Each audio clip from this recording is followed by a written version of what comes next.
Hey, ladies and gentlemen, I'm back with another book review. This time I'm reviewing two books in one. The first book I'm going to review is Slow Dance of Purgatory. The next one I'm going to review is Prom Night in Purgatory. They are both part of the Purgatory series. It's a two-book series as far as I know. Now, the reason I'm doing this like this is because prom season is kicked off. And I was like, well, I wonder if there's any books about prom.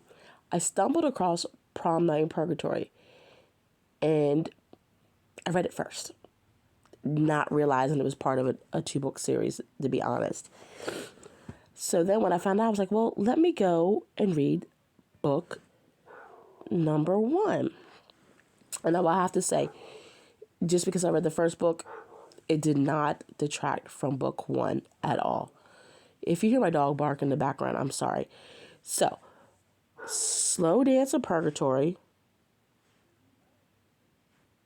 Hold on. Okay, I'm back. So, the girl on the cover is Maggie. Maggie is an orphan, and she finally got to go live with her great aunt. And, she's very happy. She's in high school. Her aunt came from a wealthy family, but her husband ruined her father's company, lost all her money. Luckily, her aunt was able to keep her home, and once her husband died, she was able to bring Maggie to live with her. Like, her husband's like, no, we're not having that. And so Maggie is, she's poor, so she's working at the school to get some money so she can be on the dance team because she's a phenomenal dancer. She is gorgeous. The captain of the dance team is very jealous of Maggie. Now, Maggie sort of has a friend, co-worker. It's kind of like a family friend named Dad, and he has a crush on Maggie. And he's at that weird age where his feet are too big, his limbs too long.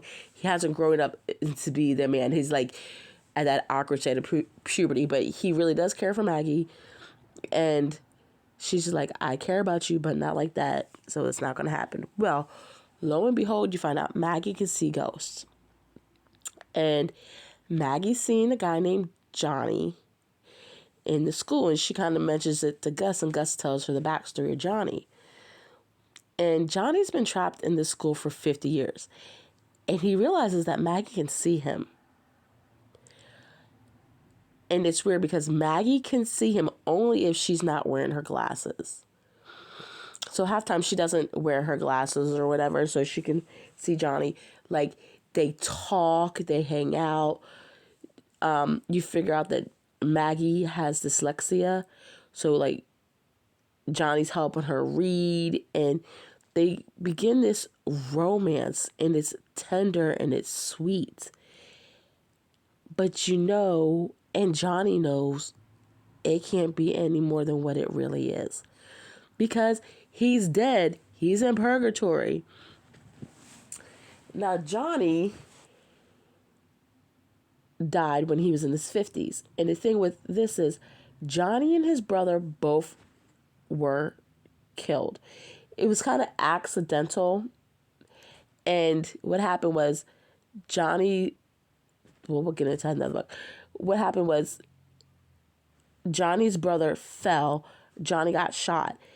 And Johnny said when he felt himself dying, he refused to go. So he got sucked into the school, into purgatory. He can't leave the school at all. He can manipulate things around the school. So, like, Maggie's great aunt Irene's car transmission was acting up. So, knowing Johnny could fix it, she brought it into the shop, and he kept the pieces, like the O-rings and the papers and everything that go in the transmission of the car, and he manipulated them to repair them. Like, him and Maggie even watched old movies together. Not too old, but, movies together, and they end up dancing. Well, one night at the school, they had a dance. And Maggie didn't really have anything, but her aunt was like, I have this vintage dress. It's perfect. So Maggie ends up somehow with Johnny, and they dance, and it's so romantic. But then Johnny's like, this can't go anymore because I'm dead. This is not healthy for you. People are noticing your strange behavior. Like you're talking to me, holding my hand. This just can't go on. Well, it breaks Maggie's heart. Now, Thad, he's an interesting side character because his mom is a problem. Let's just say she has a sorely past. So Thad's always trying to impress people. And he's trying to get in with the football team. So he tells them about the ghost, and then they sneak into the high school and they start a fire.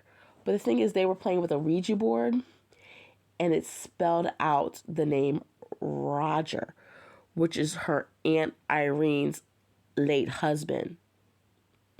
Now, Maggie's seen Roger's like ghost image where he did something repeatedly and she could see him.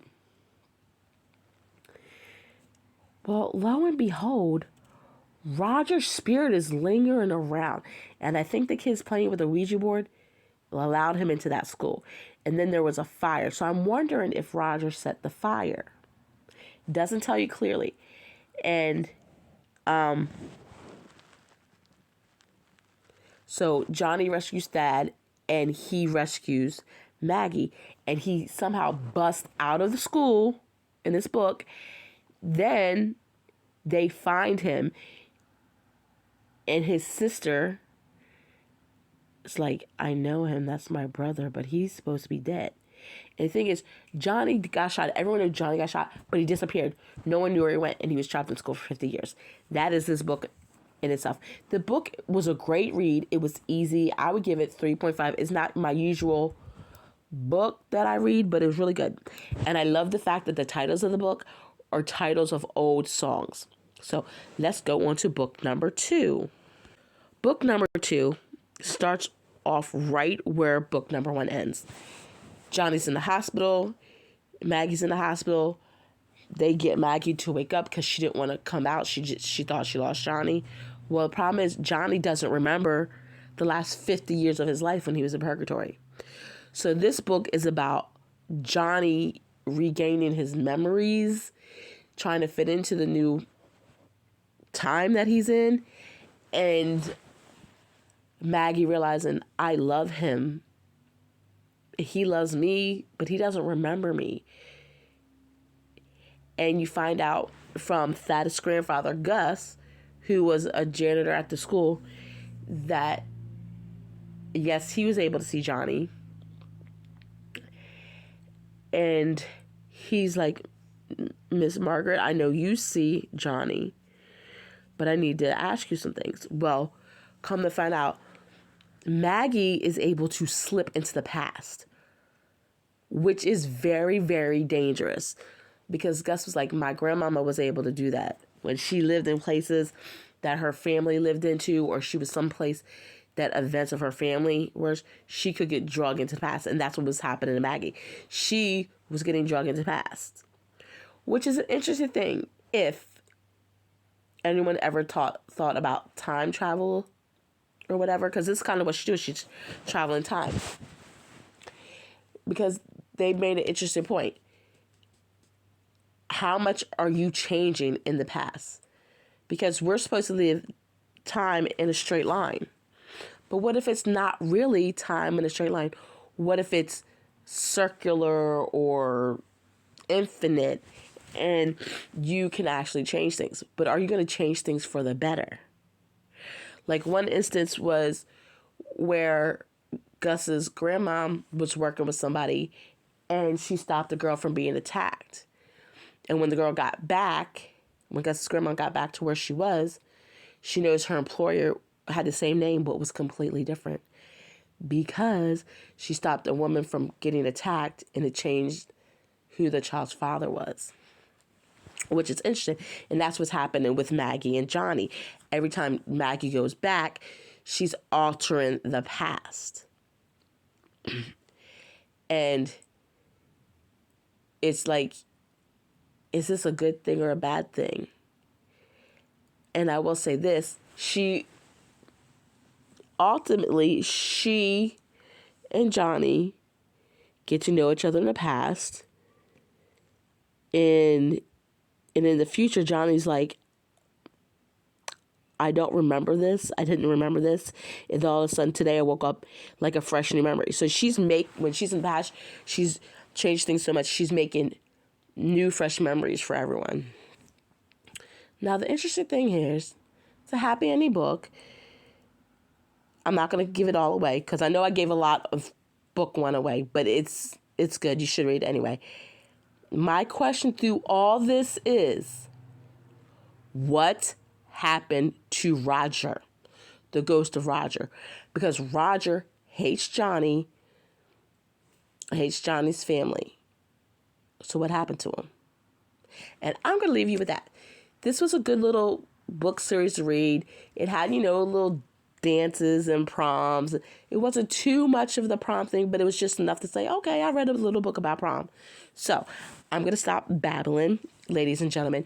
In the comments below, let me know if you've read this series or you will read it, or if you know of any other books that I can read during prom season. It is almost graduation time, so prom's definitely happening in areas. And I just figured I'd, watch a movie, read a book or something. But that's it, ladies and gentlemen. I hope everyone's having a good morning, afternoon, evening, and I will talk your ear off later. Bye!